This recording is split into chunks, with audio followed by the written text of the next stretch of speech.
I was never impressed with power toms or Right.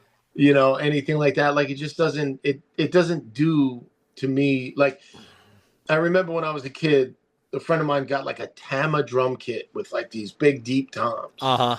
And I remember going over his house and I was like, bro, these drums look crazy. He was like, bro, these are power toms, Power bro. toms, bro. Power toms. And I was like, really? What do they do? They And he's sound like, fucking powerful, bro. oh, they're power toms, bro. And it's just like, and I was just like, they don't sound really that Powerful. different. Yeah. That's false advertising. Yeah, and then in the late '80s, I had a Ludwig rocker kit. Yeah.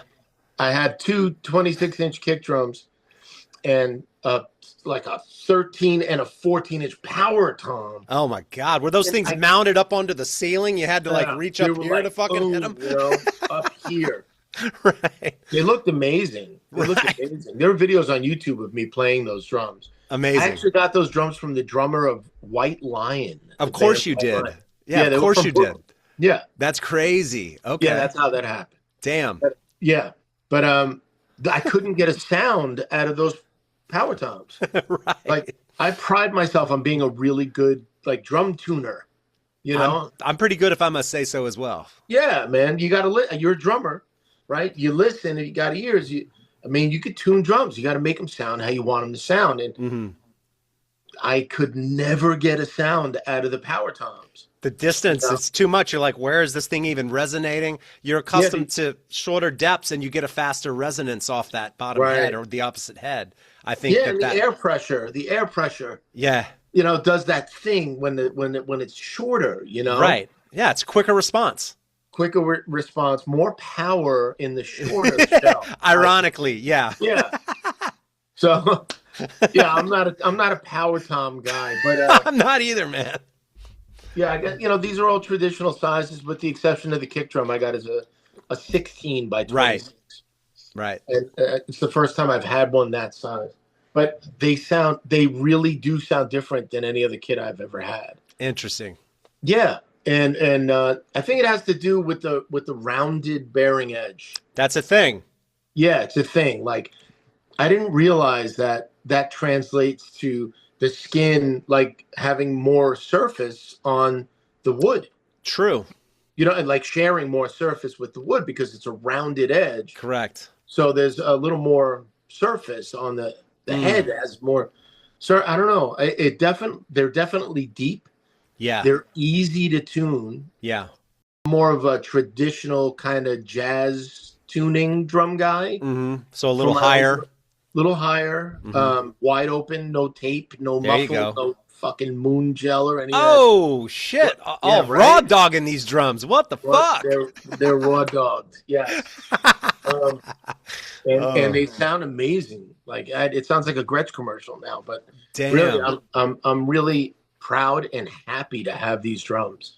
And I'm really like, everybody I tell them like, bro, at the very least, get the fucking snare. It's ridiculous. I'm a snare guy, obviously. Yeah. Right? Yeah. I showed you one of my collections, but I have an extensive collection of classic snares. Mm-hmm. And this is like my best snare is the fucking brand new Gretsch.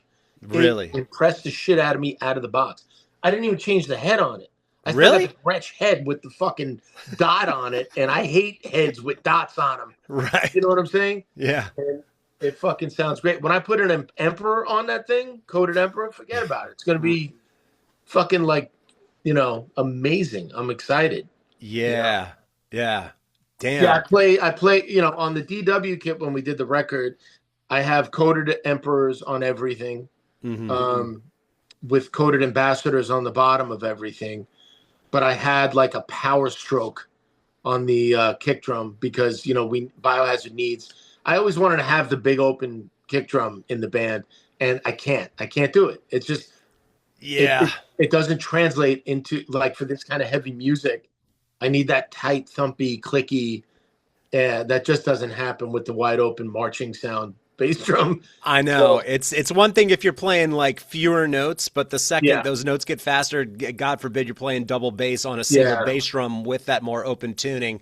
Yeah. I've tried it plenty of times and I've struggled to where I'm not getting this sort of weird sort of bounce back to where it's almost a Yeah. little disorienting. So you do have to unfortunately deaden it a little bit just so you can Yeah. get the articulation without the sort of weird bounce back Yeah. off of shit, you know? Yeah.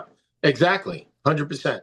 So I mean, the bass drum, I just always have like a pillow in there and maybe a felt, Mm. and that's the only muffling I do on the drums.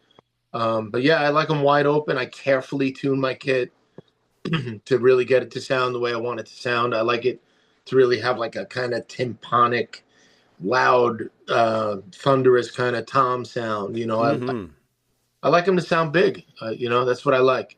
Yeah. Power toms without the power toms. Yeah, exactly. I like power toms, but not power toms. Oh man! When it came time to for y'all to like go out and play shows with the new record, did you have to sort of work yourself up to it, or did you just sort of throw the dice and say, "I'm going to just adjust as we play the sets"? Or do you feel like in rehearsing you were able to sort of prep yourself to be able to physically deal with it? Because the shit doesn't get. I'll be 50 this year, and I've been noticing in my late 40s now that I'm approaching 50 for fuck's sake that Yeah. what I thought I could do without necessarily prepping myself for it is not necessarily what I can do now. Yeah. Yeah. I hear you. And I'm 56. Right So on. for me, before the tour over the summer, I, just like up the running, up the physical activity and practice. I have to totally, I didn't just wing it and go on the road. I spent a good 5, 6 weeks playing almost daily, and really doing other training, like exercise training, Hmm. to go on the road and get myself prepared for, we were doing headline shows over the summer and it was like an hour and a half set. And Oof. Biohazard's music is very intense and Oh very yeah. fast. So I don't really get a break. So I got to get my breath under control, my That's a thing. respiration. Yeah, it's a thing. And yeah, I got to get ready. So I spent like 6 weeks really concentrating on my conditioning before that tour. And since I've been home from that tour, I've been doing that a lot. I'm down like 35 pounds from when I started Wow. back in December. So I'm gearing up for this, because we're about to start a big chunk of touring here in the U.S. with Sepultura, and then over the summer. Um, so I'm going to be really busy. So I'm always preparing myself to play drums.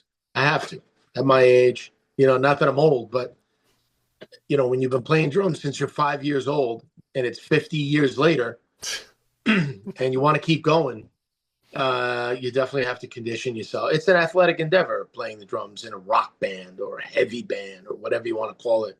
As you, 100%. as you Yeah. know, I'm sure, as a drummer, Absolutely. it is an athletic endeavor. You got to be in shape.